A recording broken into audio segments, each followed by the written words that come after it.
Our definition of a tech for good startup is one that is intentionally trying to have a positive impact in a measurable way and also deliver a return to its investors. Our belief is that the next big disruption and change that we have to face is related to climate and our planet. This is also a huge opportunity. It's a huge challenge. That's the reason why we went into climate tech 5 years ago, then nature tech, and now we're looking into water tech.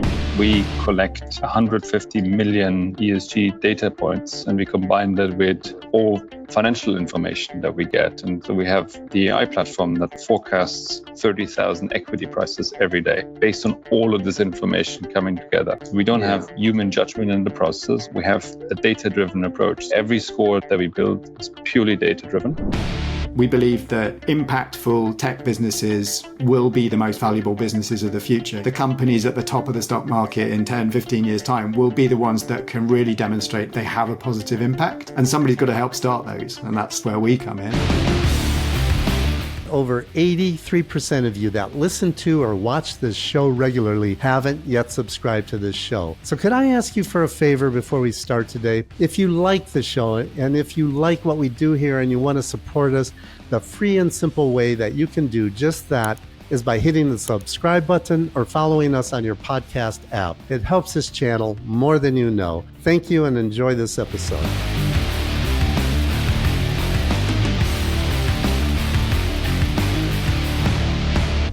You founded Bethnal Green Ventures, which is where you're at today, and of course, why we're speaking today. So how did the founding of Bethnal Green Ventures come about? There was a bit in parallel with School of Everything, which was that I used to help organise these weekend events that we called social innovation camps. And they were partly a kind of hiring tactic for School of Everything, in that they brought like interesting developers and engineers into the building where we were based. But they were also based on this thing we'd noticed, which was that really talented developers, designers, entrepreneurs wanted to work on social and environmental issues. And they weren't getting the opportunity to do that in their day jobs. So most people in tech at the time were working for banks or advertising agencies or, those kinds of companies, and actually weren't working on stuff that they really cared about. And so we gave them the opportunity at the weekend to come together and get together in little teams and try and hack together a prototype of something that might have a positive impact. And the energy around those was amazing. We ran, I think, sort of 5 of them in London. The model that we had spread to lots of other countries as well. So we found there were people running them in sort of Kazakhstan. And I had a bit more time on my hands, basically. I recognized that community of people actually were looking for somebody to help them make the first step from just having a prototype to turning that into an organization or a company. And that's where Bethnal Green Ventures came from. We thought, okay, well, we've got this community of people that we know are passionate about trying to put tech to work for social and environmental goals. What do they need? And they all said, oh, well, I need a bit of money to help me quit my job and turn it into a startup. And that's where the idea for Bethnal Green Ventures came from. Got together with a few other people, and we managed to talk Nesta, who are a foundation in the UK, into investing. I think it was about £150,000 at the time that we could invest in the companies. Google gave us a little bit of space in their offices near Old Street. Called on loads of sort of contacts who became mentors and helped the startups get going. And in 2012, we backed 6 companies during the summer, right in the middle of the Olympics that was going on in London, which was a terrible time to try and organise anything because the logistics of London were not perfect at the time. We ended up having to house all of the founders who came from outside of London. We rented a house for them for the summer. And quite a few of them ended up sharing beds, let alone sharing rooms, because there just wasn't enough space in London that summer to get everybody in. So it was great fun. And I make no bones, but we got very lucky in that 2 of the 6 companies that we backed that summer became multi-million-pound businesses. So that enabled us to then to grow from there, really, and raise more money in order to back more startups that had that social and environmental goal as well as the high growth goal.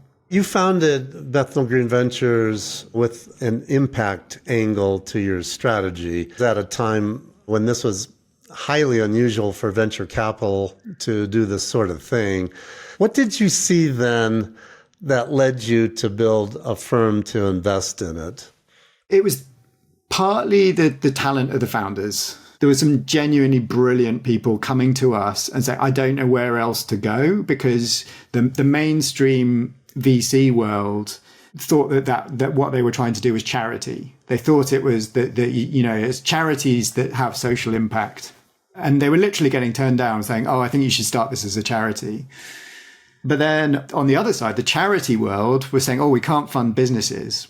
We can't fund things that are going to be revenue generating. So where do I go? And I said, I think I might have an answer. And also, I think at that time, impact investing was still quite, I don't know how to put it. It was a bit in the helicopter position. It had been talked about in very high level forums and all this stuff, but the implementation of impact investing was still very early back in 2012. So because we were small, we were only trying to raise small amounts of money, we were able to actually put things into practice very quickly. And so I think our timing was lucky, to be honest. It felt like there was a lot of resistance to us because we were so early, and a lot of people told us we were mad, but actually that enabled us to innovate and try things in the gaps and the cracks between everything else that was going on. And we managed to certainly attract the best founders at the time because they had nowhere else to go. That's what we built from, I think. But we've always had this two parts of the thesis. One is that, we believe that impactful tech businesses will be the most valuable businesses of the future. We think that the companies at the top of the stock market in 10, 15 years time will be the ones that can really demonstrate they have a positive impact. And somebody's got to help start those. And that's where we come in. And then the other side is that we really believe that in diversity of founders, so that you don't just want to look for the usual suspects of sort of the tech world to create those kinds of businesses. You need real diversity of thought and background and approach in order to do that. So that's what we've ended up with, is this incredible portfolio, if you like, of companies that are driven by an ambition to have a massive positive social impact and financial gains. But they are also a really quite an unusual bunch of people, which makes it a lot of fun. Can you give me a high-level introduction and overview of Bethnal Green Ventures? Yeah, Bethnal Green Ventures, we set out to invest in and support founders who want to use technology to have a positive environmental, social impact and build high-growth companies. We don't believe it's an either or. So we're looking for companies where essentially we think of the world as a Venn diagram of, high growth, high profit and high impact. And we're looking for the intersection between the two. We don't think of it as a spectrum in that way. And our strategy is to invest in them very early. So we think that we've got a lot of experience in our team and in our networks of helping companies from pretty much day one. So when you've got founders who really understand a particular problem that they want to solve, but might not have experience of growing a company or of building a team, all those kinds of things. So we help them from pretty much day one. So usually we want to see a prototype of something that they think can turn into a product that will help people. We're almost always the first investor in. And the way that we invest is through cohorts of teams. So typically we invest in about 10 companies at the same time. We introduce all of those companies to one another. So they create a bit of a support network amongst each other. We give them access to all the materials and the networks and resources we think they might need to get them all up to the same speed and the same level of expertise in company building, if you like. And then the ones where they do find something that really meets a need and starts to show promise, then we make a further investment at that point and help them to grow. And then we fund them through to their seed round. And at that point, we start to hand them over to other investors. So that's our model. We have 3 impact themes that we're particularly interested in. So they're a sustainable planet, an inclusive society, and healthy lives. How many employees do you have? Well, there's 7 of us in the BGV team, in the core team. And do you publish your AUM? Yeah. So far we've invested about £10 million. Hopefully that's going to go up quite significantly in the next few months as we raise a new fund. But yeah, we've only invested about £10 million so far, but yeah, backed some really good companies with that. You have focused on what you call tech for good. What is tech for good? What's your fund's theory of change? And is this an approach or a process or an asset class? Help me understand this. Yeah, so for us, tech for good is very closely linked to sort of the GIN's definition of impact investing. So we're looking for companies that are intentionally trying to use technology to have a measurable impact. So the two key words, intentional and measurable. So that's our definition of a tech for good startup, is one that is intentionally trying to have a positive impact in a measurable way and also deliver a return to its investors. That's our definition, if you like, of tech for good. As I say, the reason we think that makes a good investment is a very big kind of macro question. We really believe that in order to maintain trust in both technology and even to some extent capitalism, in terms of like the way that companies work, companies are going to need to demonstrate that they have a positive impact beyond just delivering a return to their shareholders.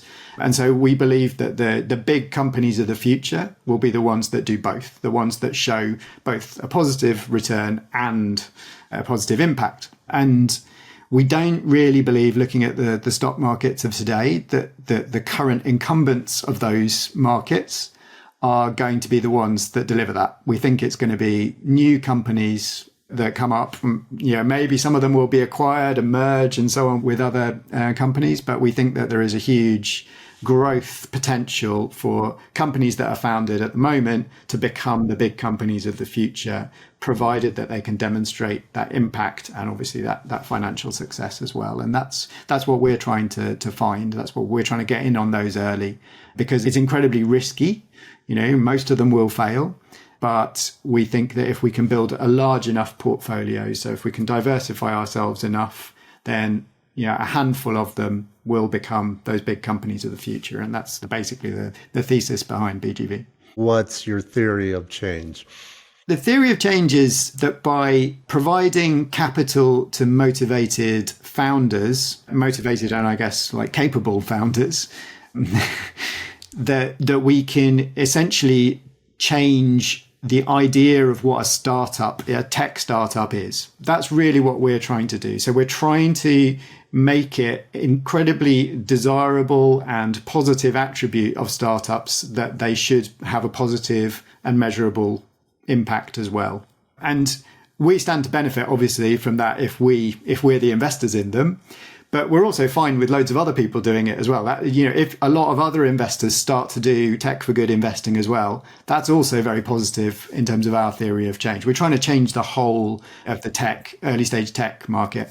I wouldn't claim that we're responsible for all the change, but it definitely has changed over the last 5 years. The number of new funds that are trying to do impact tech or tech for good, the number of mainstream funds that have hired people or that have added impact and tech for good to their strategies is brilliant. We think that's all great. And the more the merrier as far as we're concerned. So that is also part of our theory of change as well, is that if we can make it more desirable, we can make it seem more attractive, we can show that you can have success by backing these kinds of startups, then we change the whole of the early stage tech market, which moves, hopefully in the end delivers greater positive impact for society and for the planet as well.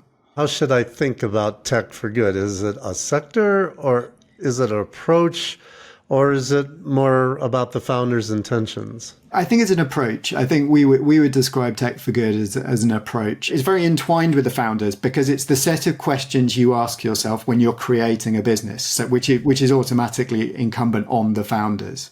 So what's the problem we're trying to solve? We have a particular methodology for unpacking problems, so it's at different levels, in order to make it addressable by startups. And that's an approach, if you like. So the way that we unpack the social or environmental problem that they're trying to solve, that's part of the approach that we expect from our startups. I don't think it's a sector because it sort of transcends other sectors. So it makes it difficult to call it a sector in and of itself. We have healthcare startups, we have, climate change startups. But then having said that, I wouldn't say that all healthcare startups are tech for good startups. For example, I think you can get healthcare startups where actually you're not necessarily trying to solve a particular sort of social problem. You're just, you potentially could reinforce existing social problems or social inequalities through backing that kind of startup. So I think it's an approach rather than a sector on its own. Most people are fairly familiar with venture capital and the concept, but what you're doing is different. So how does impact venture capital investing differ from other types of impact investing? Yeah, I think, I'm sort of good friends with a lot of people who would describe themselves as impact investors, but in very different asset classes to what we do. And I think one of the things that we often find ourselves talking about is the impact that we can have as investors as well. So there's obviously, as an impact investor, you can invest in impactful companies, but you can also have an impact yourself on those companies. And certainly some friends I have who, let's say, are doing impact investing, but let's say in public markets, they're a little bit jealous of what we do at BGV because we have such a direct interaction with the companies that we work with. We're so able to get involved as their strategy is formed and as they put in place their impact management and their impact measurement and all those kinds of things. We're so able to have an impact on the companies themselves. That's one of the things that I think makes impact VC quite different from a lot of other forms of impact investing, is just the directness of the interaction that we have with those companies. And that's, I really enjoy that. I think that's, I probably wouldn't do it if we didn't have that, to be honest. I'm not sure I'd be a great investor in sort of public markets and that kind of thing, because I'd get frustrated at the inability to actually help those companies get better. That's a big part of what makes impact VC different. And do you have target returns that you communicate to your investors? And if so, what are they? All of our funds, roughly speaking, target a 20% IRR. So that's essentially means we're looking to provide kind of 2 to 3 times people's money back, but over a 10-year period. And the performance of our first fund is in line with that. That's part of the reason for being able to sort of say that. And I think we've learned, certainly by talking to and seeing a lot of benchmarking and sort of more mainstream venture capital funds, that's no different to most European early stage VC. So we certainly don't think there needs to be a lower return because we're tech for good VC firm or an impact VC firm. And actually, I think it's very hard because there's not enough of us yet to have proper benchmarks. But certainly, my feeling is there's not many sort of poorly performing impact VC firms at the moment. So I think the balance of the impact VC firms does seem to be towards the better performing ones, but it's still early days, so it's very hard to be able to say that for sure. But I think there's a lot of thought goes into designing impact funds because you have a lot more information to think about, and I think that leads you to actually have very well run firms. That's not going to be the case all the time. I'm sure there'll be some bad ones that come along, and some people who say they're impact and aren't, and just don't do it well. But at the moment, I think there's a really good cadre of impactful VC firms that have been set up over the last few years in Europe, which I think is very positive for the future. Can you describe your exit strategy? How do you approach your investment exits? When we set up, I think we assumed that our exits would be trade acquisitions. So, our companies being acquired by larger companies. And that has certainly been the case in several of our exits. The thing we didn't predict, which has been the case with a couple, is essentially very successful secondary transactions where later stage investors have come in to become investors in our companies at, let's say, Series B, Series C, and they've wanted to acquire the shares of the early investors as well. So they're still got, they're still backed by investors rather than being wholly acquired, but those investors have bought out the shares of the early investors for a good return in our case. So we're seeing a mixture of acquisitions and secondaries as our exit at the moment, and hopefully in the future we'll do IPOs as well. But so far we've seen a mixture of acquisitions and secondaries. And what do you do to make sure you're investing in businesses whose impact can be preserved after you have exited? Because that's the point of it all, isn't it? For us, that's about linking the business model to the impact. So if the business model, so the engine, if you like, of economic value is linked to having a positive impact. So effectively, if the company has more impact every time it sells a unit of its product or service, then that's very positive. And it means it's very likely that that impact will be preserved after an acquisition, because usually in an acquisition, the thing that is being bought is that economic engine. And so that's one of the reasons why we spend a lot of time in the early days trying to help founders to link their business model to their impact, and making sure that the two are aligned, partly because we found that that's the best way of preserving the impact should they be acquired by another company. Is there any particular angle in terms of technology? We're fairly technology agnostic, actually. I think we like to be convinced by the team that they've chosen and thought about the technology that they're using in an appropriate way. So we want them to be able to prove to us that the technology they're suggesting as a solution is the right one. So we don't automatically think, oh, I'm sure AI could solve this, or, I'm sure this should be a hardware startup. Again, we're led by the understanding of the team about the problem as to whether the technology is a right fit. Having said that, we are to some extent a bit limited because we make very small investments. We don't have hundreds of millions of dollars to invest in these companies. That really limits the profile of the technology that we can back. So hardware, usually there's certain kinds of hardware that we can back with our profile of capital, but it's a small fraction of the startups we back are hardware, to be honest. And then likewise, there's also the time scale of the technology. So if you're talking about medical devices, for example, that just the time it takes to get all of the approvals you need means that we've probably not got enough capital to back a company through all of those stages. So there are limitations on what we can back, but they're generally driven by the amount of capital that we've got to invest. Can you give me one or two examples of investments that your fund has made that demonstrates the type of investments that you prefer to make, and make everything you just explained to me real now? What was the impact outcome that was achieved? And if you've exited, what was the financial result? Maybe I'll take one from each of our impact themes, if you like. So in A Sustainable Planet, a company that we backed actually back in 2013 is called Piclo, Piclo. And they came up with this idea of what's now known as a flexibility marketplace for energy. So that's essentially software that enables energy grid providers to buy, sell, and operate supply, demand, and storage at the same time. Now, they came to us with this just amazing understanding of how poorly set up electricity grids were for a renewable future, and intermittency and all of the problems around when the wind blows and all those kinds of things. And they were very convincing on this is an industry that really needs new technology in order to make this transition. And without that technology, it's just the energy transition is impossible.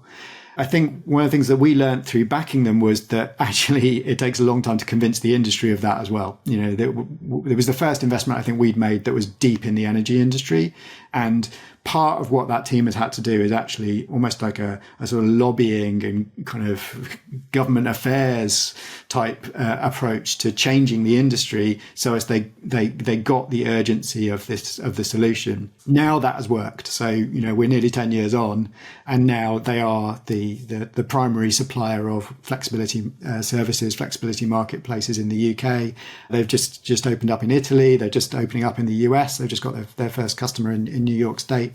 So they are fundamentally enabling the transition to renewables in developed electricity markets. And we think that's super, super important. And we haven't exited that business. We're still very much involved, but they're really, really, really showing, I think, amazing potential for technology to help with the transition to renewables. That's a great story. You have two more, you said? Yeah. So in an inclusive society, there's a company called Organize. they came to us sort of basically showing just how many people were essentially dissatisfied with work. It sounds a bit sort of pessimistic, doesn't it? That actually there's this issue of like there are like lots and lots of problems essentially with mainstream like frontline work, whether that's in retail, hospitality, warehousing, logistics, all those kinds of things. And they said, well, actually, like you could improve these jobs by surfacing those issues in a way that helped them to change. And so what they created with Organise was essentially a workplace campaigning tool. So enabling people to find other co-workers who had the same issue as them and then collectively get together and essentially like raise that issue, approach management or whoever was most relevant and try and get it changed. And, you know, this is in an era where I think we do have like some significant barriers to trade unions in the UK. I mean, there's some of that is just structural. Some of it is like the rise of the gig economy and the fact that those are not unionized sectors and so on. So they really hit a zeitgeist and they grew actually particularly during the pandemic. They've now got over 1.5 million members in the UK, which is like, that's a significant proportion of the UK workforce who are using Organise to raise these issues and hopefully, and to improve workplaces. And yeah, it's really, really interesting company. Interesting also, like, you know, led by two women, which is unusual for a tech startup and especially one that's in that kind of future of work space. So yeah, they're just starting to look at expanding to the US as well. So they're an interesting company in our inclusive society theme. And then in Healthy Lives, obviously in a really interesting position in the UK with because we've got the NHS, and that makes like being a tech startup dealing with health in the UK quite unique. One of our earliest investments there was a company called Dr. Doctor. Maybe there's an interesting naming sort of story there, but but they came to us as just really understanding the problems of like health administration inside the NHS and how the paperwork did or mainly didn't work around appointments. And they said, look, yeah, we've got to be able to use technology to prioritize and to organize the way that appointments in hospitals are done so as they're better, so as it's more efficient and people understand what's going on. There was, you know, I mean, it got to a crazy point where it was costing hundreds of pounds to just send a letter to somebody to tell them when their appointment was, and they might not turn up. So, and they've built this like really fantastic technology that both works for the NHS staff, but also works for patients. And they're now used by 25% of the hospitals in the NHS. And I think, you know, I've saved the NHS millions and millions and millions of pounds. They're another like story of quite a unique story because of the way the NHS works. But they really understood the problem, and now, you know, are seeing real financial success because of that. What do you see as the role of artificial intelligence within your tech for good paradigm? And are you investing at all in AI? And if so, where? We've invested in, you know, sort of machine learning AI for 6 or 7 years, and actually one of our early exits was a machine learning startup that was about recognizing how healthy food was from photos, and that was back in 2015, I think. So we've always been sort of interested and involved in AI and machine learning. I think the kind of generative AI side of things, so the wave that we've seen more recently, we're a little bit more skeptical of, I have to admit, partly because, you know, we don't have the capital to play in the really big side of that in terms of, you know, you need hundreds of millions of dollars to train models and all that kind of thing. So that's not really our bag. I think we're interested in specific applications where AI, if you like, is the best solution to a particular social or environmental problem. But actually what we've seen so far is that's still only true in a relatively small number of cases. There are often better technologies or cheaper technologies or more appropriate technologies to solve those. So we're not complete cheerleaders for AI. We don't think everything has to be AI. I do think it's going to have a slow effect on everything, on all businesses. But in terms of just investing in AI startups, that's at the moment, that's not something that we don't think that's a particular opportunity as opposed to any other technology. I mean, on the one hand, AI has great potential to create impact by rolling out services cheaply that would have been inaccessible to many people. Some examples might be financial or legal advice to people on low incomes. On the other hand, the automation of more of the economy could bring real negative impact to people and jobs that can be automated at all levels of the economy. And then, thirdly, there's the potential for AI to be used for harm by malicious actors, which we can't really ignore that either.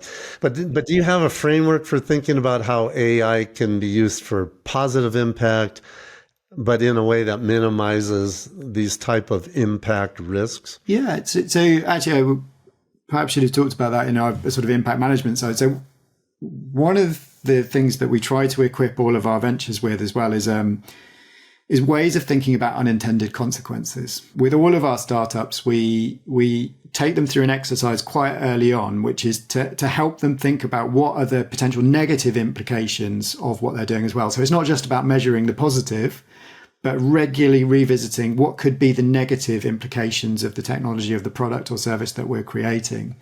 And we try to get them into the habit of doing that because we think it's a very important, regular check-in to have with yourself as a company. And actually, we've sort of seen some fruit with that. With some of our later stage portfolio companies, partly because of the rise of AI, in the media and more broadly, have applied AI to their products. Even so, they've already got a good, big user base, and now they're sort of trying AI products with that user base. I've been really impressed actually by the founders. They've done that with care. They've not sort of said, okay, we're just going to roll it out and fire all of the people who used to do that.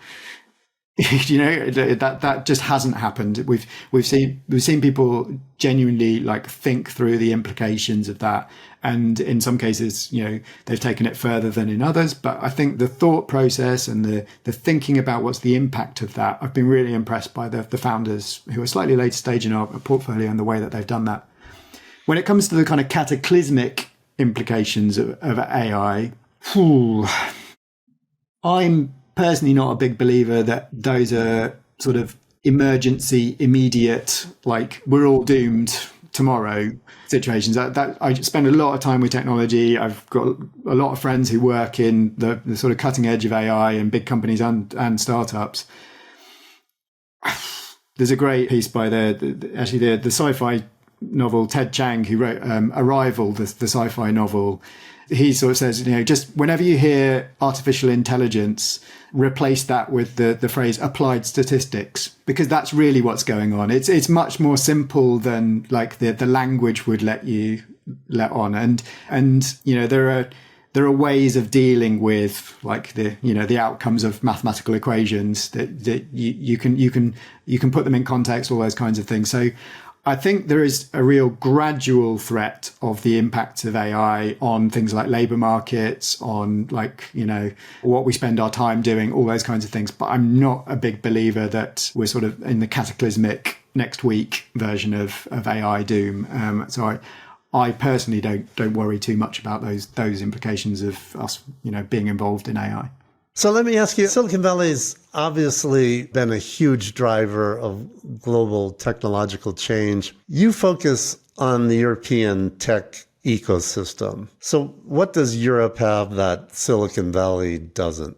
I'm a big fan of both, so I'm not going to say what is necessarily better than the other. But one thing I've certainly noticed is there's a slightly different mindset, particularly I think actually to what we do in terms of tech for good. And again, I'm generalizing here, so you have to be a little bit careful because I think there are people who believe both on both sides of the Atlantic. But there's more of a default to essentially make loads of money through a startup and then do good afterwards through some form of philanthropy in the US. There's more of a division, if you like, between good and startup or investing in the US than you find in Europe. I think you see more people with more desire, if you like, to try and create the overlap of the two, so that I'm going to do good and do well at the same time, rather than doing well and then doing good.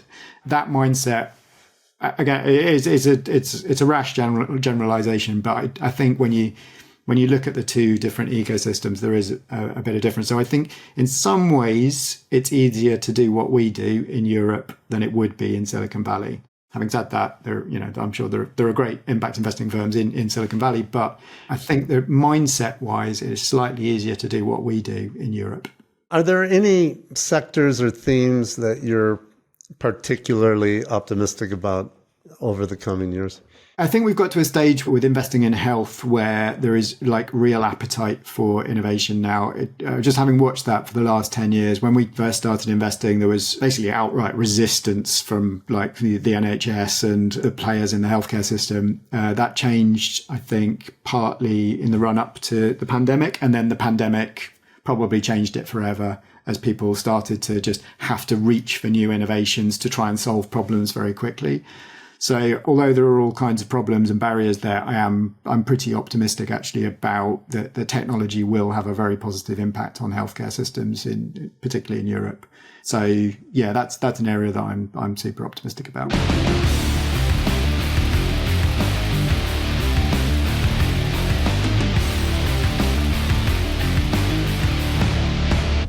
How did the idea for Serena come about? When we started Serena, we had a strong belief, which is that as a VC, you need to bring more than money and you need to bring real expertise on the table. And that was based on our experience also as an entrepreneur and also through the incubator that we launched in 2000. Because at that time, when we launched the incubator in 2000, we had no money, only expertise.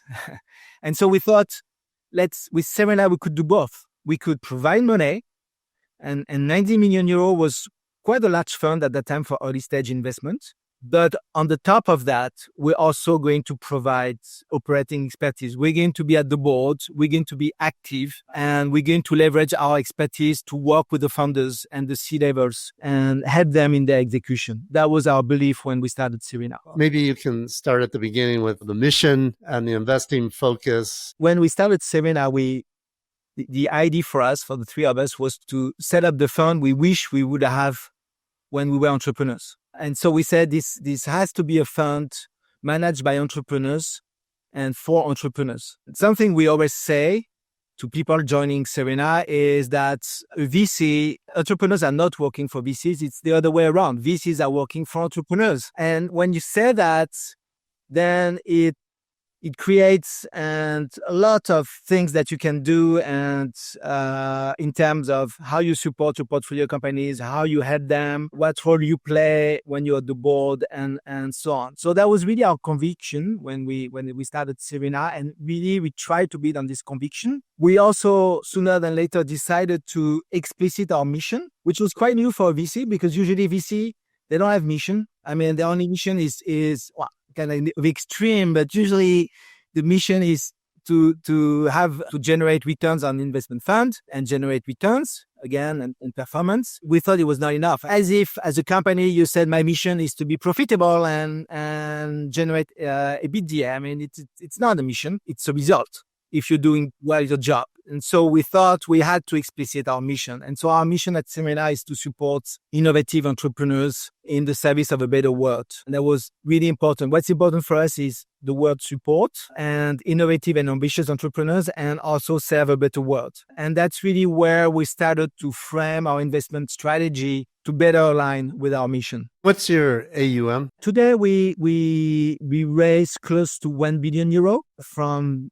roughly 10 funds, and we're a team of close to 35 people at Serena. And just to give you some other numbers, we invested totally in more than 100 portfolio companies. Of course, we exited some of them. So today we probably have like around 65 active portfolio companies that we're still managing. And how many funds? 10 in total? 10 funds. And how many of those would you classify as sustainably focused? The last ones, I would say. The two last ones really are sustainably focused. So we raised in 2022, we raised an impact fund, so 100% sustainable. And the last fund we're just raising right now, called Serena 4, it's an early stage fund for Series A. A big part of it will be also invested in climate tech related startups. All of your funds are closed-ended? Yes. And who are your investors primarily? Primarily institutional investors, French institutional investors, pension funds, banks, insurance companies, but also private investors, family offices. Mainly in France, some in Europe, but mainly French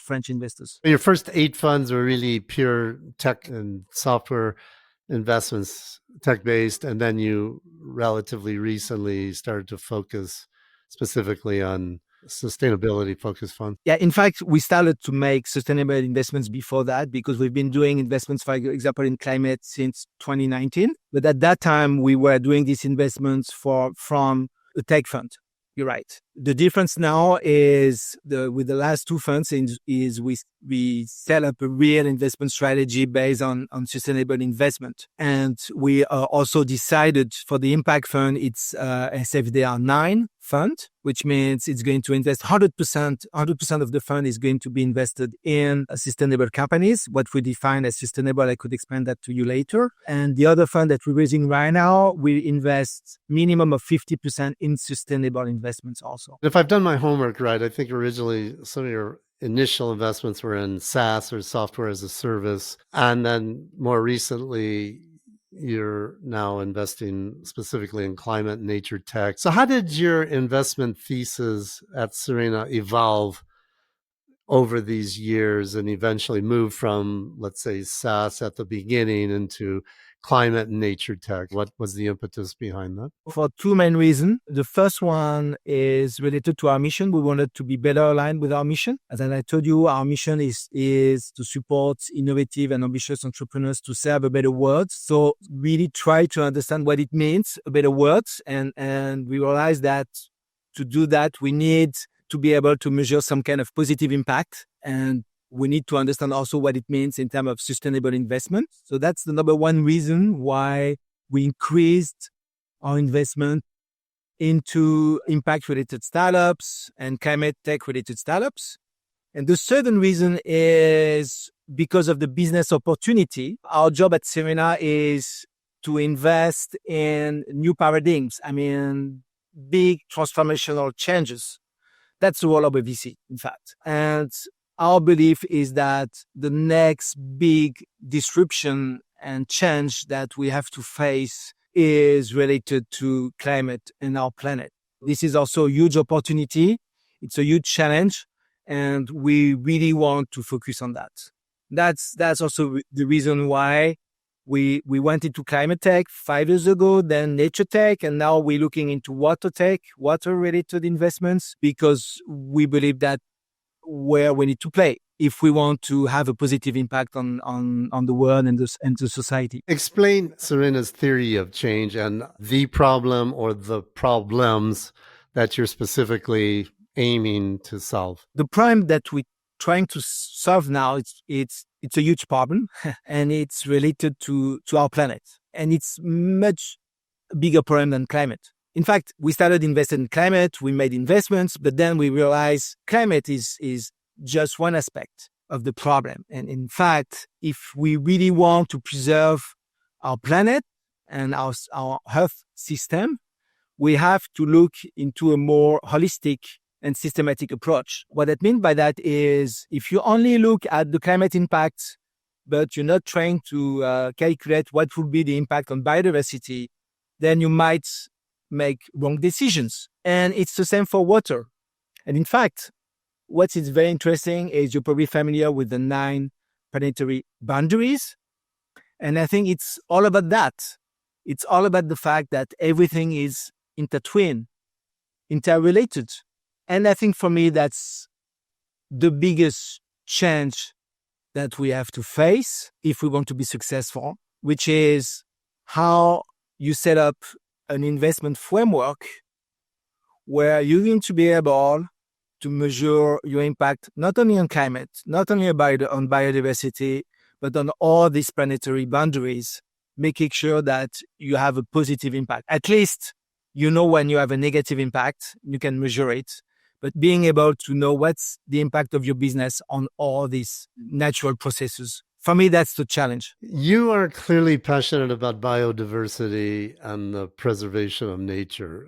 How do you view the relationship between nature preservation and technology VC investment? That's what we call our nature tech. You had the fintech, you had so on, and insurtech, and now we're talking about climate tech, and now it's and now it's nature tech. But Yeah. I'm joking about it, but it's serious. And the reality about nature tech is there are a lot of solutions and innovations that you can develop that will have a positive impact on nature. And I will give you some example. And we believe the timing, this is the right timing to do that, because most of these innovative solutions, nature-based innovative solutions, they're going to rely on enabling existing technologies such as artificial intelligence. Thanks to the use of artificial intelligence, it's much easier today to measure biodiversity than it used to be, and use sensors on the ground, for example, that are going to register specific data. It could be bioacoustic data. It could be data, what we call eDNA data. So data that you can find in water, in soil. The difficulty, once you have gathered this data on the ground, is to analyze them and to interpret this data to understand what's going on in terms of biodiversity. And to do that, you need artificial intelligence, and you need this kind of LLM models, that has been developed, and you need also this technology to be accessible, which is the case now. So thanks to artificial intelligence, thanks to the fact that it's accessible, now we have ways to much better measure what's happening on the ground, particularly related to biodiversity, but it's the same for water, it's the same for soil. And because of that, I believe, and we believe at Serena, that this is the perfect timing to invest in nature tech. And the first wave is going to come from what we call this MRV, Measure, Report, Verification. This acronym has been used for carbon, but in fact, it's broader than that. And so there are new waves of startups developing MRV solutions for biodiversity, for water, for soil. And what does that mean? It means being able to really measure what's happening on the ground, also being able to do real-time measurement, which was not the case before because, for example, for biodiversity, most of the measurement were manual before. So you have to send someone to measure what was happening and, to measure the different species you could find in the specific land. Now there are technologies where you can do that, where you can do it real time. So it's changing a lot the possibility. It's opening new possibilities and new business possibilities and markets. So the goal is to provide corporates a way to better measure and assess their extra financial impacts. There is, of course, regulation, ongoing regulation like CSRD, which is a new regulation asking corporates to assess their climate impacts, biodiversity impacts, for example. But there are also industries that are starting to realize that they're deeply impacted by what's happening on biodiversity, on water. If you take, for example, the wine industry, it's a big industry. The wine industry is severely impacted by biodiversity loss and water change and climate change. To operate their business, they need to be able to measure what's going on the ground. And the opportunity with this new wave of MRV solution is to provide this kind of insights to corporates. And corporates are going to pay for that because it's business related, because they need to know these corporates, how to change their business, how to also prevent their business to be negatively impacted by climate or biodiversity. So because it's more and more business related, corporates are going to pay for that. They're not yet paying for that, but they're going to pay for that. And so it's a big business opportunity down the road. Speaking from an investability perspective, talk me through your end-to-end process that Serena goes through in selecting an investment. And I'd like to start at the very beginning with, how do you identify your investment universe? And what is the proportion of that universe that you end up allocating capital to? Then take me through the process. Yeah. First thing is we are an early stage investor, which means we're investing in seed and Series A. Second thing is we are a local investor because we want to help our portfolio companies, and I will talk later about our operating strategy to support our portfolio companies. But because we're local, we're going to invest mainly in France and Europe. Sometimes we might invest in the US because it's a French entrepreneur and he's starting his business in the US and setting up very, very quickly a subsidiary in France. But again, most of our investments, they're going either French-based or European-based. Third, we're going to have investment thesis around in which industries and markets we want to invest. And as I told you, our big investment thesis right now, it's around impact and climate. But we also have funds investing in artificial intelligence. So I would say that's the main universe for us. And then based on this criteria, we're going to look for entrepreneurs and interesting startups. And the reality is, because we are an early stage investor, we're going to try to establish the relationship with the founders as early as possible. What I mean by that is, very rarely we're going to make an investment on a company where we just met the founders 2 weeks ago or 3 weeks ago. And the main reason is because we believe at Serena, we need to build trust relationship with founders. We also need to see how they're executing. And I think it's the same for founders. They want to see what Serena can bring to them. And so most of the time for our seeds and Series A investments, we're going to establish a relationship as early as possible. For example, students when they're still working in schools or in universities, in projects, or founders just after the seed round or pre-seed round, begin to start discussing with them and with the goal of maybe funding their Series A round. That's really the most important part of our business is looking for funders, identifying the right funders, of course, based on our investment criteria and building relationship with these funders. And that's also where comes something very specific about Serena. And maybe it's time for me to mention that is we talk about our mission, but in fact, Serena is not just a VC fund. And that's what we explain to entrepreneurs. It's for us, for Mark, Philippe, and myself, it's a venture by itself. Considering myself as an entrepreneur when I manage Serena, because I have the same challenge growing Serena, thinking about what will be the next fund, where do we want to go, what's the mission, what's the values, what's going to be the next recruitment for Serena. It's exactly the same challenges that you're going to face as an entrepreneur. So this is quite something unique that we're going to explain to entrepreneurs, telling them that we're entrepreneurs by ourselves.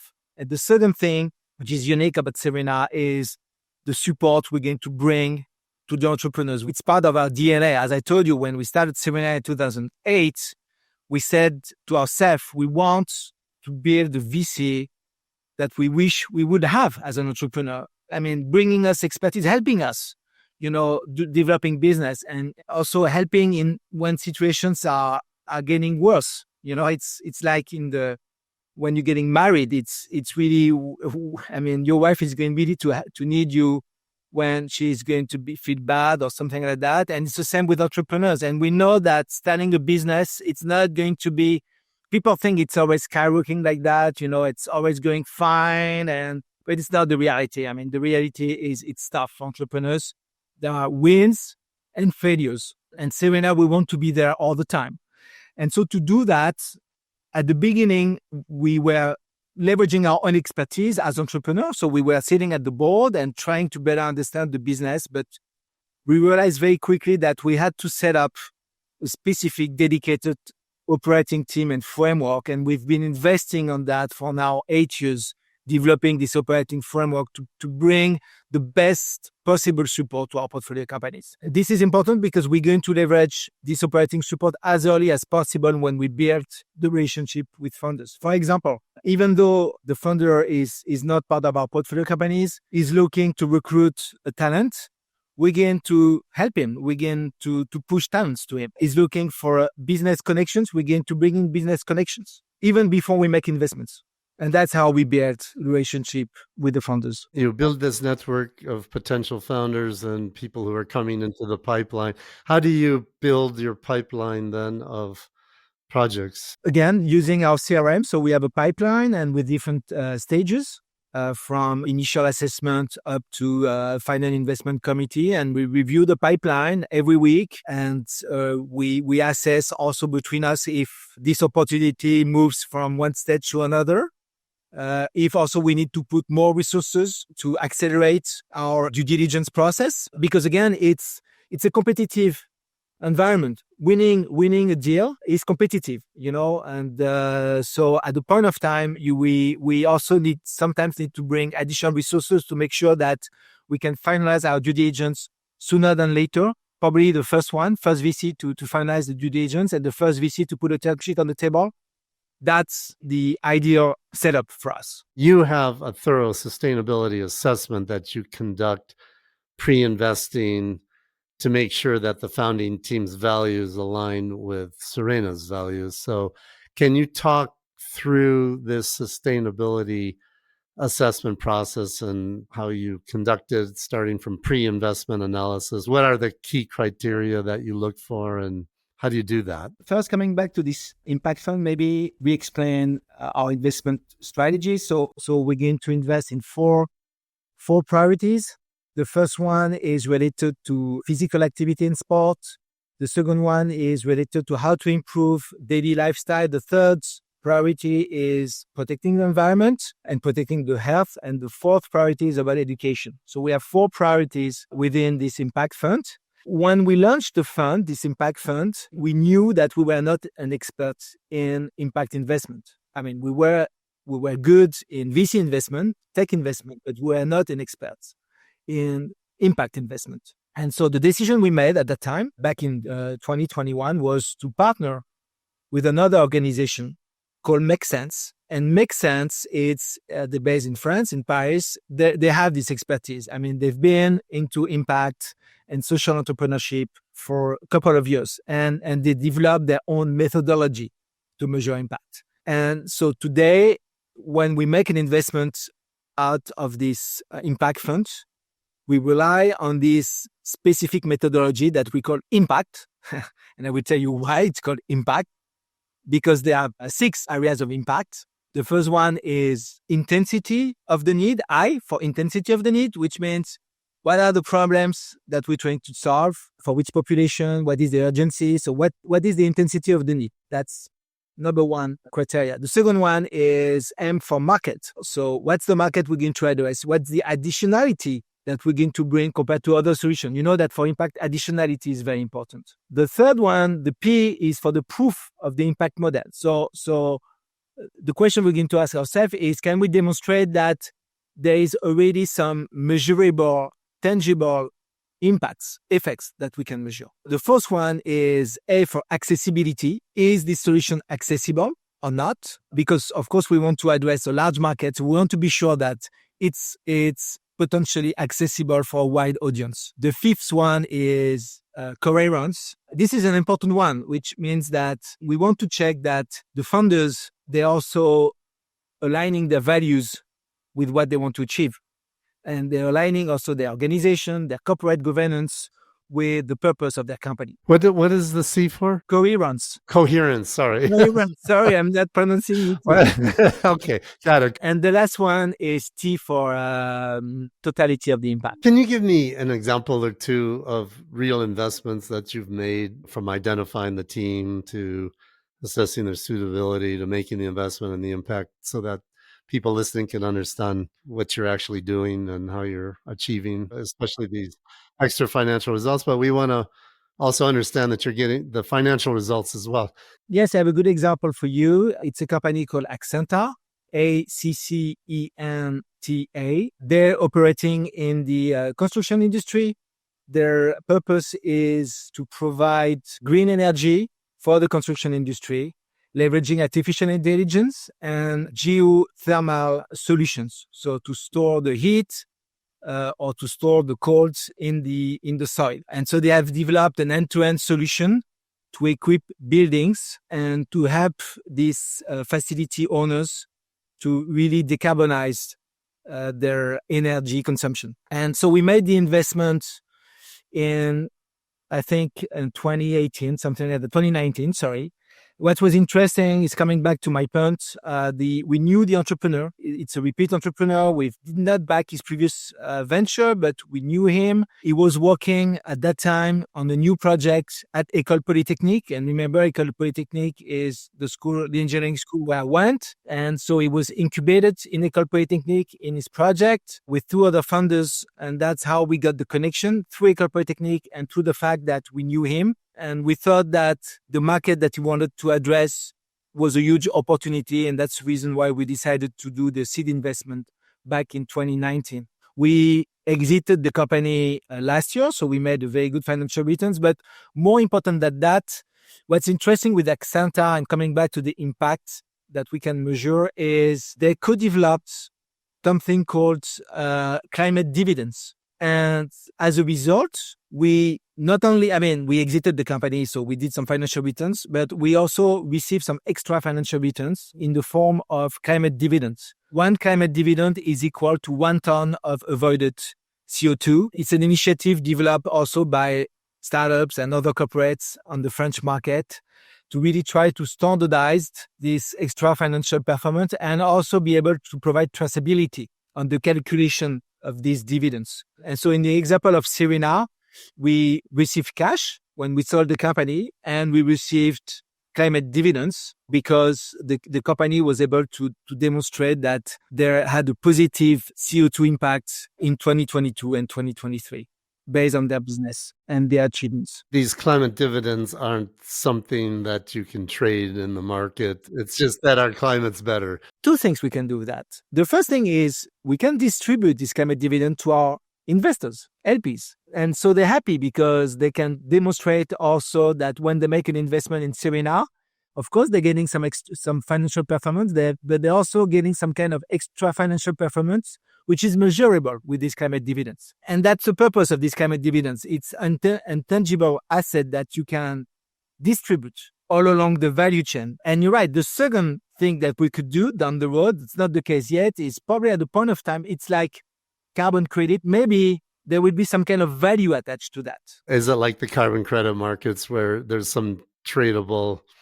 Not yet. It's not the purpose because, as you know, there's a lot of debate on carbon credits, integrity of carbon credits, and so on. The purpose of this climate dividends is more about transferring some tangible proofs of the impact that we're able to achieve.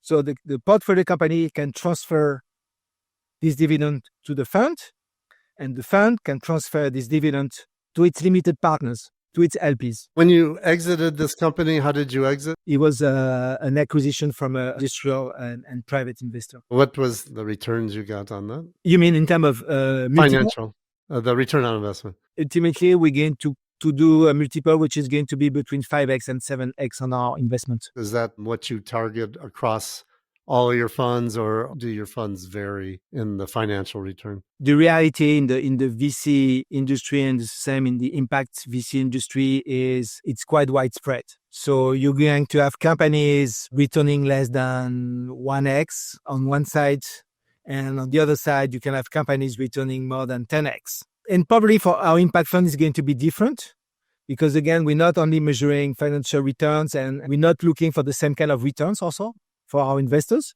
in terms of IRR, so internal rate of return.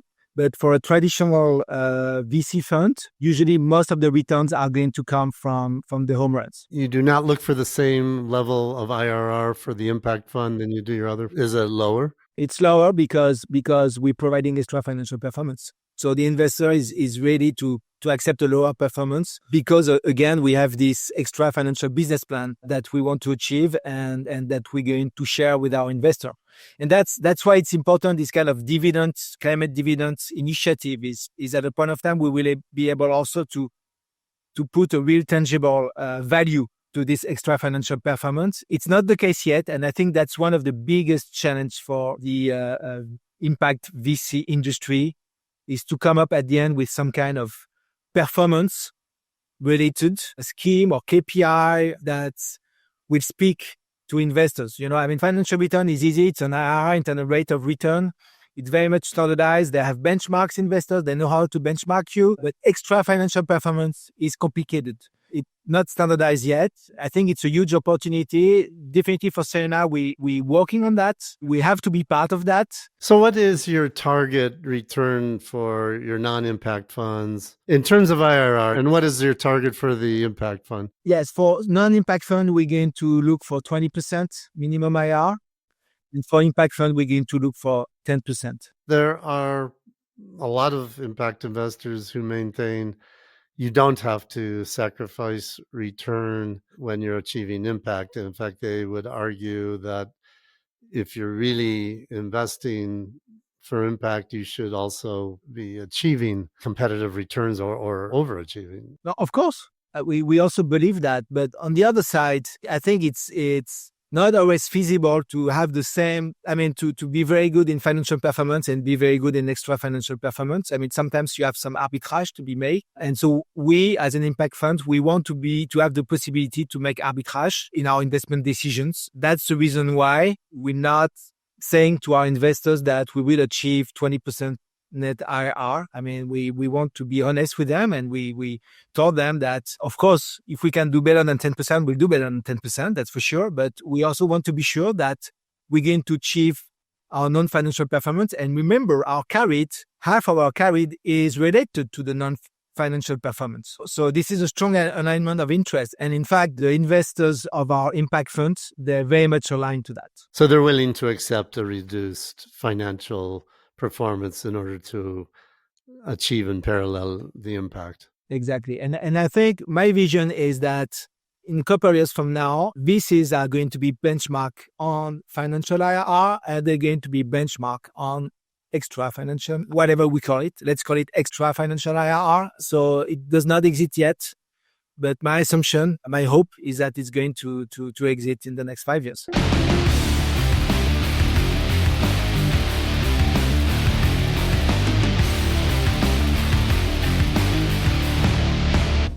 You ended up somehow moving to Arabesque Asset Management as president of Arabesque and CEO of Arabesque S-Ray. So it sounds like a dual role, which of course is the meat of what I wanted to talk to you about today. Can you explain this dual role that you have? It is just so clear the entire industry will need help.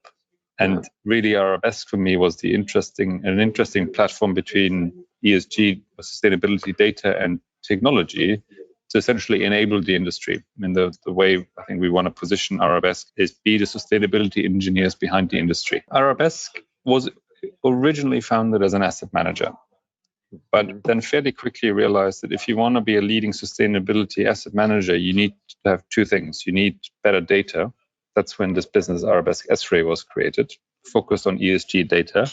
And second, you need a technology platform to manage this data, because the human brain can no longer handle the amount of information that you can find in the world between financial and non-financial information. That's when the AI platform was created.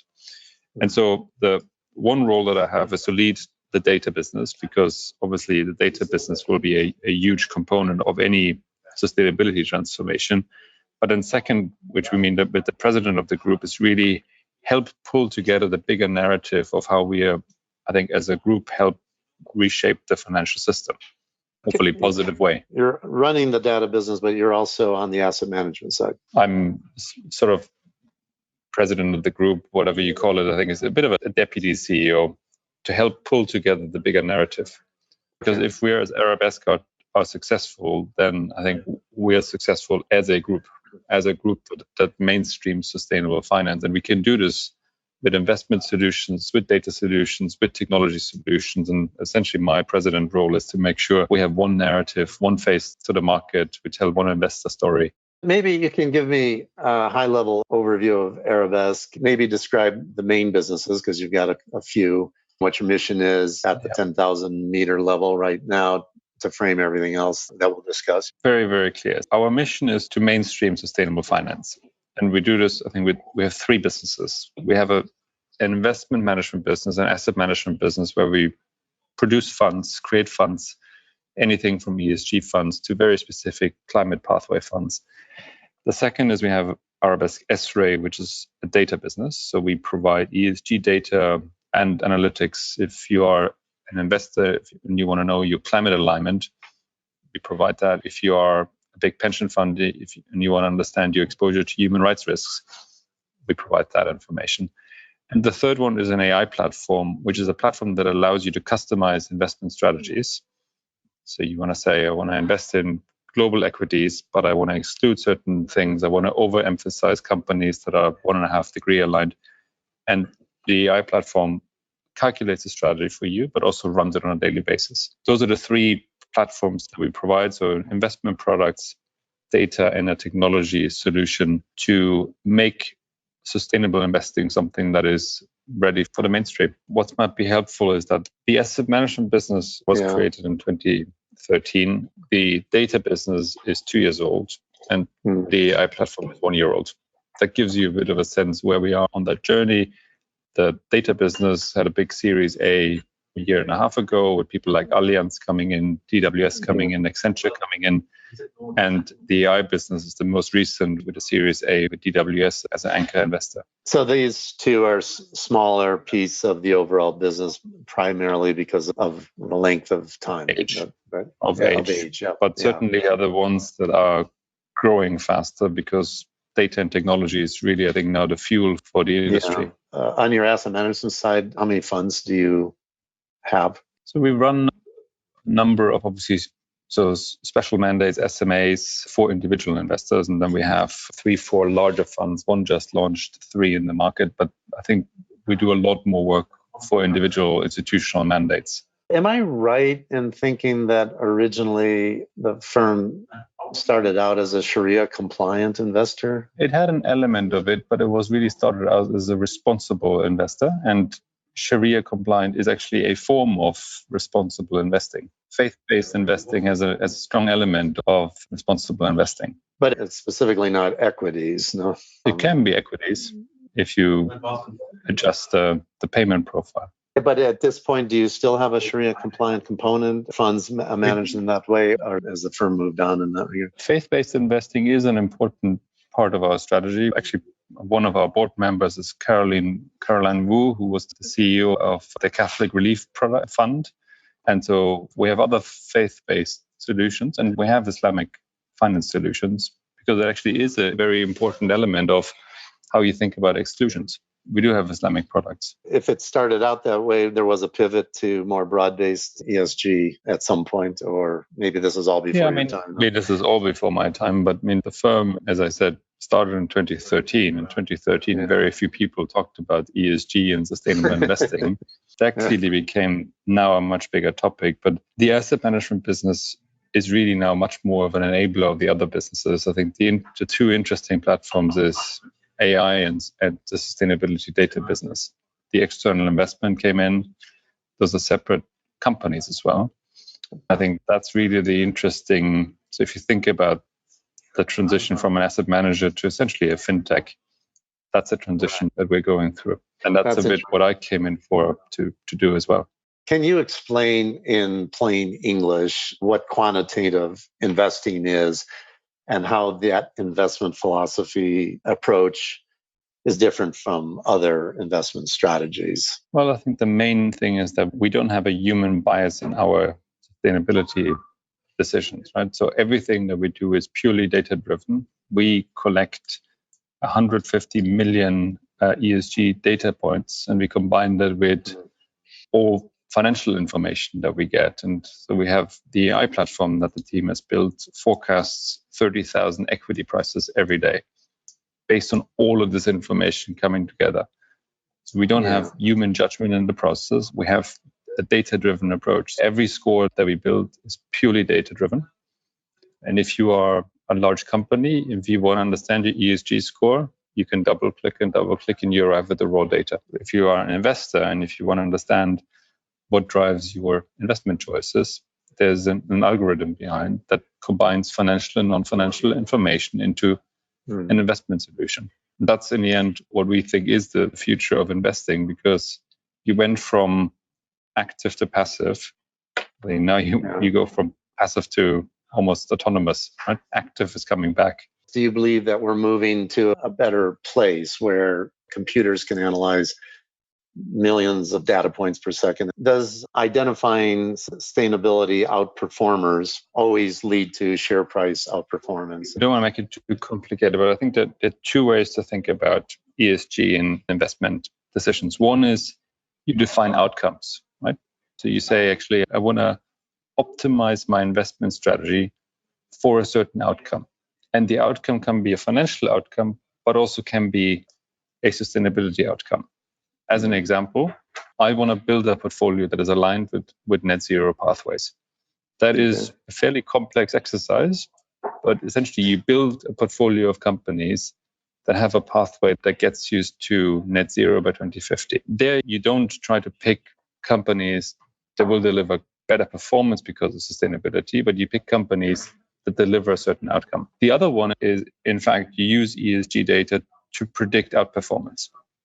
Models and machines can deliver both for you. Many investors, I think, want the former rather than the latter. They want to use data models to make sure that we deliver certain outcomes. The track record on companies delivering better share price performance is still very young. I think all the data points that we see, and I did that also in my old HSBC shop, if you look at the time series over the last 2 to 3 years, you start to see companies with a better ESG profile actually deliver better performance. But very often, if you go the level lower, it was driven by singular events. So over the last 18 months, companies with a better ESG profile did outperform the market, but the main driver was the oil price. You can make that big narrative about ESG, but at the moment, you still often can trail it back to the singular macroeconomic events.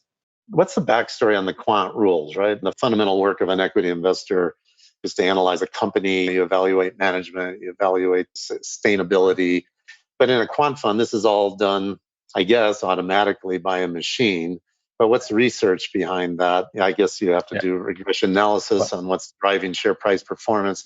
How are the rules selected that go into the algorithm? And who writes the code for that? I guess it's not you. But what's the feedback loop? Can you make that real to me?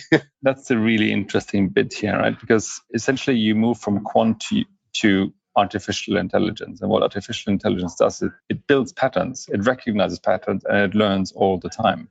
So we have 30 data engineers that are all imperial PhDs. You don't build a singular quant model that then runs for the next 20 years. You actually allow a machine to recognize patterns. On the AI platform, we have the first funds live. It outperforms the market at the moment. We take every information in, financial information, analyst forecasts, weather patterns, and you look for patterns, pattern recognition. It's like your regression model, but performed by 20 million machines every day. So could you tell me how the investment process works or looks like in practice, and how do you incorporate your S-ray data in the investment process? So it's included in 2 ways. So what the team has built essentially is a artificial chief investment officer.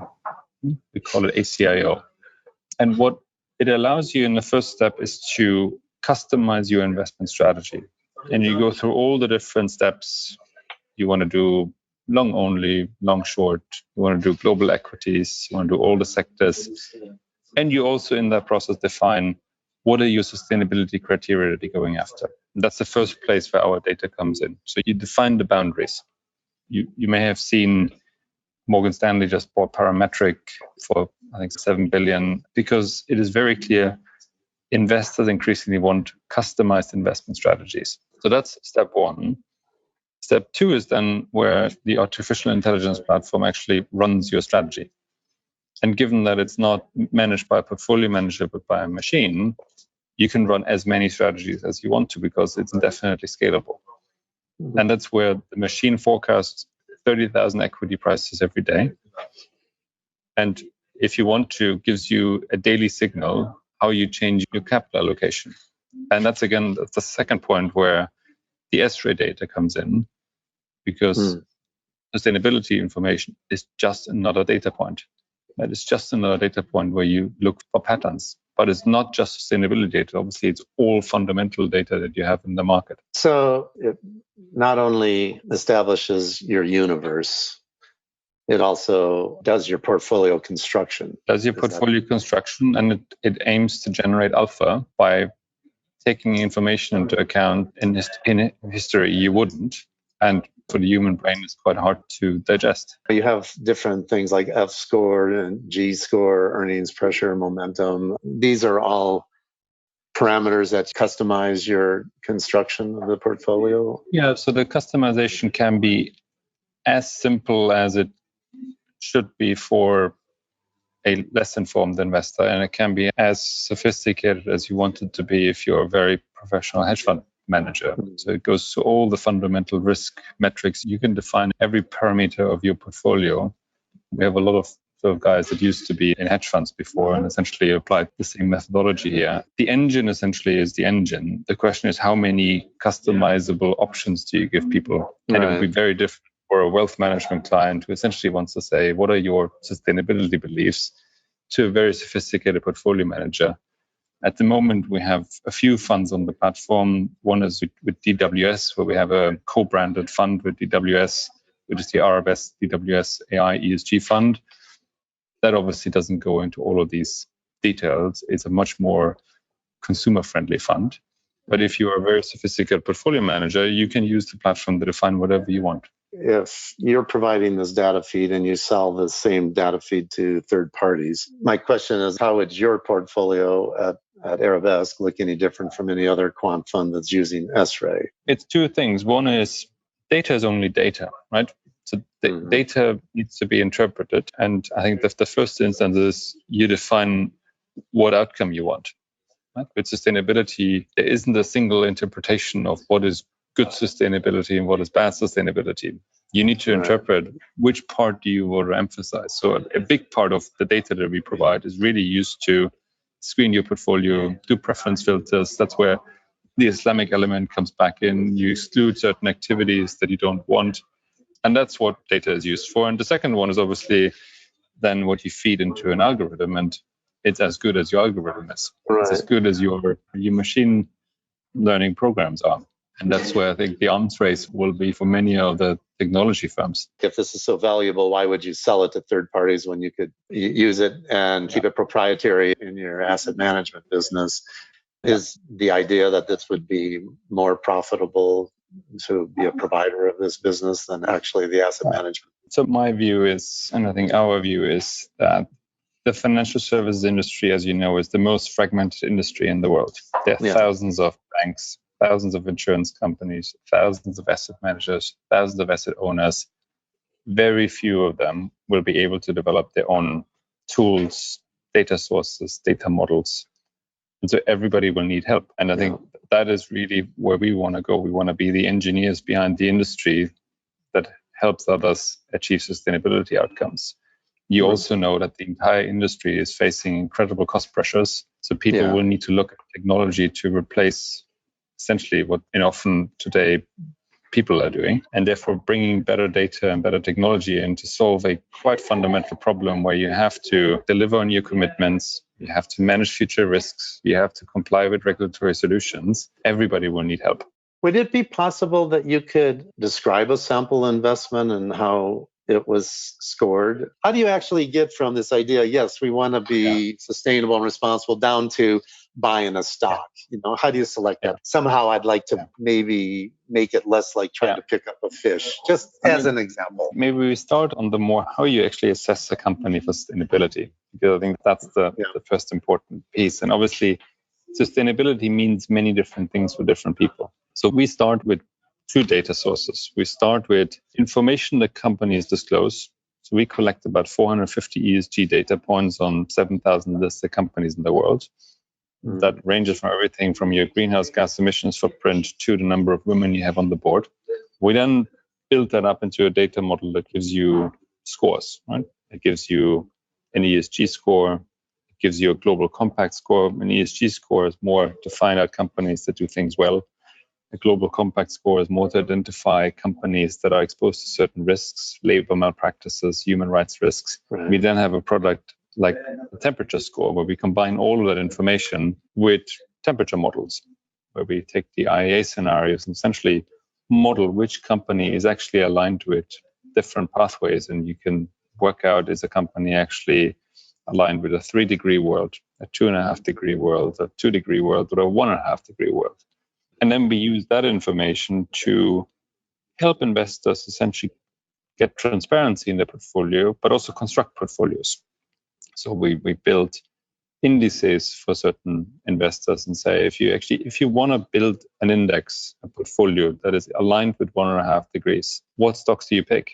And then you let it run. We essentially take a universe of 150 million data points, build it up to company level indicators, and use that to inform investment choices. When we're talking about public equities and trading public equities and sustainability and all that, how does asset management buying and selling shares on the secondary market change corporate behavior? Is it through stakeholder engagement, or do you think you get there through capital allocation? Because theoretically, you're buying and selling shares. It's not an IPO, right? You're on the secondary market. So that's a question I get asked a lot, and now I'm asking you. I think it's really three ways that we and other investors deal with this, right? The most traditional way is exclusionary approaches, right? You just say, I don't buy certain activities. And with that, you restrict access to capital. You've seen a few industries that went through this. The tobacco industry certainly went through this. You currently see certainly coal go through this, and increasingly the broader fossil fuel industry, right? And that is a concern for companies because it means actually they're restricting really the access to liquid markets. The second approach then is stewardship engagement. You use your ownership power to actually express preferences at AGMs. That's why obviously all the proxy voting companies are increasingly important and look at real data. That's why shareholder stewardship and engagement from the BlackRocks of the world is increasingly in focus. And the third approach is, let's say, positive discrimination, right? You build investment products that overemphasize companies that have certain characteristics. And again, it's the opposite of the exclusionary approach. It allows you to funnel more capital and therefore, in an ideal world, increase share price of companies that have certain characteristics. Yeah. Well, the first and the third item you mentioned, no doubt, that's the main thing that you guys are doing with your S-ray data. But do you have an active shareholder engagement program at Arabesque? We do it for our own asset management business. Yeah. But as I said, I think as a company, we're shifting much more from the asset management business to actually be the solution provider where you use better data to make better informed decisions. So we are the providers for people like GPAF, the big Japanese pension fund. If they get to vote on things in a different way, that has a lot more impact than if Arabesque does it. We do all three things, but I think the power for change that we have is actually a lot more by providing our information to others. We can't have this discussion without bringing up greenwashing. What does greenwashing look like to you in the current ESG public equities landscape? And how do you protect against it, especially in your data feeds? Because you explained earlier that you eliminate human bias because you've got machines doing this. And on the other hand, data by its very nature is backward looking, right? But temperature score and climate change is necessarily forward looking. So how do you ensure your algorithm is somehow forward looking and not purely based on backward looking data? Because if BP is investing 500 million pounds a year in renewable energy, what does a computer do with that information? Humans can be nuanced. They listen to management plans and then they can either believe them or not, but machines don't. Maybe 2 or 3 different perspectives on this. The first one is, I think one of the reasons why greenwashing is such a big concern in the industry is because people have very different definitions of what is sustainability. When you say you want to be the leading sustainable asset manager, and for you that means integrating ESG criteria, that can mean something very different than somebody who hears this and thinks you're really interested in climate change, right? Take Tesla as an example. Tesla is very good on climate because they build essentially electric vehicles, and it's probably the worst company on governance, because they have an interesting character who dominates the firm. And so if you look at it from a sort of broader ESG score perspective, you would come out with quite a mixed profile. But if you want to have somebody who actually interprets sustainability as climate, you really want a lot of the Teslas in your portfolio. So I think one of the reasons is people use very different languages to express different things. The second problem is that, to your point, yes, commitments and targets are really important, but the only way to work out whether somebody is delivering on commitments or is just making commitments is to put data behind it, right? And so, yes, data is backward looking, but what data allows you to do and what the big objective is to evidence progress against the commitment. And I think that's where you work out whether companies that stated certain things are actually year by year making progress against. Clearly, data is still imperfect. Data is getting much better, and transparency in the industry is getting better. And therefore, you can actually measure alignment to certain targets. So while we're on data now, let's drill down a little more on S-Ray, which is more your passion. How does it differ from competing ESG data providers? So I would say different in three things. One is sustainability is all that we do. So we have 250 people. We just do sustainability. So we have people that just build models. We think we build better analytics. We build better insights into sustainability, like the temperature score, which was a thing that essentially we invented. Now the entire industry uses it. Second thing is we have, I think, a more transparent approach. The big criticism of some of our competitors is always that the ESG score essentially is a black box. It's very, very heavily driven by controversies. It's very heavily driven by negative news. And therefore, for a company to actually understand what drives the ESG score is very, very hard. I mean, in my old HSBC days, we went in 1 year from fourth quartile performer to a top quartile performer. Have we changed that much in 1 year? Probably not. And the third reason is we deliver it with a better technology. Our technology is built in this decade, it's built in the cloud, it's flexible. It is very different than if you built your business model 30 years ago. We all know that what legacy business models are great, but also much harder to bring along. So I think it's a combination. I think better insights and really sort of market-leading analytics, more transparency, and a better technology. You mentioned the transparency. You feel like some of your competitors are black box. Can you give me an example where you feel S-Ray is more transparent than, you don't have to name names, but... Yeah, without naming names, I think all of the big ESG ratings at the moment have a very, very strong weighting to historic controversies, right? It's very heavily weighted by how many NGO claims that you have against you, how many past litigations that you have against you, which is helpful and is important to identify risks, but it's very hard for companies to actually say, this is my ESG performance and this is what I can influence. What we do is we have a purely data-driven approach. You can understand every data point that goes into the ESG score, and therefore you can argue for or against, but you argue on data that is on your website that you disclose in your ESG report. And that's something investors really like, and it's something that companies really like because it makes it real and it connects it with real evidence. And you're saying a lot of your competitors, you can't see that. You can't see what's sitting behind. Yes, and it's partly because they may address a slightly different purpose. If your main mindset to ESG is to avoid significant reputational risks, then your main interest is to avoid big scandals. Then actually historic litigation and the like is really important.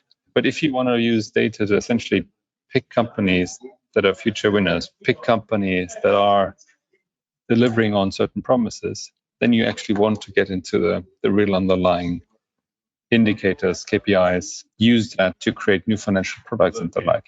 Can you explain this ESG book initiative? I came across that somewhere on your website, and it's described as like a flagship initiative for the future, and it's something about connecting market stakeholders. But honestly, I didn't quite understand what it is and what it's going to do. Yeah, you're very well informed. So ESG book is an initiative where we want to create a transparent ecosystem for ESG data. We're doing this together with the IFC as a core partner in this. And without saying too much at this point, it's essentially a new platform that creates an ecosystem for non-financial data. The way I describe it to the team is it's a bit like Netflix that started with sending out DVDs and ended up with a streaming platform. Yeah. For us, ESG book is a bit like that. At the moment, we provide data to investors. In the future, we want to have a platform where investors and companies can actually engage on non-financial matters, on ESG data. And that's the vision for ESG book. That's something we're working on for later this year. So when will it be launched, or is there a date that you're shooting at? Or? Later this year. I wanted to understand if you believe that policymakers have the most important role in driving market behavior, or do you think that the markets can be left to allocate capital sustainably to get to net zero? There's some bit of a sense that within the market that if we just implement sustainability lens, let the free market, it'll self-correct and solve everything. And I think I saw somewhere that you produced a report that only 25% of corporates are on the pathway to 1.5. And I guess that's because maybe currently there's no real sticks. There's carrots, but no sticks out there. So does this need to be led by central bankers or policymakers and not investors? Or are we going to get there with carrots, I guess? I think it will only work if you have both. I think the role of policymakers is twofold. One is to harmonize metrics. It's a bit like in the 1930s when a P&L wasn't a P&L, right? And it's very hard to compare profit if you don't have a standard definition of what is profit. So I think harmonizing disclosure is really important. If you look at TCFD reports of two companies today, even in the same industry, they say completely different things. So as an investor, if you don't have good signals, it is very hard to reallocate capital. We're doing some of that job for investors by harmonizing data, but it would be much easier if you actually have standardized data sources. And people like the IFRS Foundation are now picking this up to increasingly include this in disclosure standards. The second role for central banks and for policymakers is to ensure that the financial system appropriately prices for risks, right?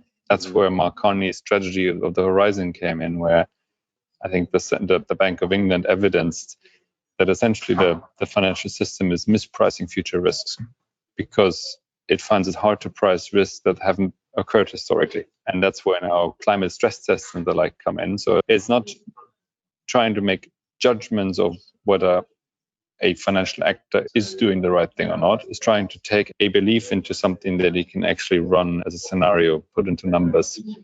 And if you're not prepared for it, hold more capital. And so I think that is the element of the stick then is, are you able to manage possible future outcomes? And if you're not, do you have enough capital to manage this? The financial markets, I think, have a very important role to play to drive that allocation of capital, as you say, the carrot. Right? And I mean, just the fact that, coming back to our Tesla discussion, that Tesla is worth more than an entire sort of global automotive industry together only makes it very clear that there's a real incentive for companies to find future-proof business models, create some investor fantasy. And I think so therefore the combination of the two is really important. I mean, as I said, I'm German. If you look at all the German car manufacturers, they have the stick is regulators increasingly banning the sale of new cars with internal combustion engines. The carrot is, if you want to get your share price to interesting levels, you need to paint a positive future. In the car industry, the future is now electric. And so I think it's a nice example where the carrot and the stick starts to come together. So you firmly believe there needs to be sticks in addition. There's already carrots, but we need to have more sticks. Sticking to the climate discussion, right? If we believe that we have to reduce carbon footprint by 50% in this decade, you probably need policy signals. Just investor commitments will probably not make it. You need a combination of both. You can't have only one of the two. But I think policymakers have an important role to set signals. If you think about the success of solar and wind, a large part of that was driven by the German government when they started the Energiewende, where they put a level of subsidy in to make renewables competitive. And sometimes you need that policy signal to actually get a movement going. You've been listening to SRI 360. If you enjoyed it, please hit the like button and subscribe to get future episodes. You can find an archive of all previous podcast interviews and more articles and information on SRI, ESG, impact investing, sustainable investing, and socially responsible investing at our website, sri360.com. If you'd like to read more lessons learned from world-class SRI investors, get a copy of Scott Arnell's book, Sustainable and Responsible Investing 360. It's a must-read for anyone wanting to know more about investing for positive social, environmental, and ethical impact, all with market financial returns. These are the stories and tactics of those leading the way as sustainable and responsible investing goes mainstream. Sustainable and Responsible Investing 360 is now available in hardcover, ebook, and audiobook format wherever books are sold.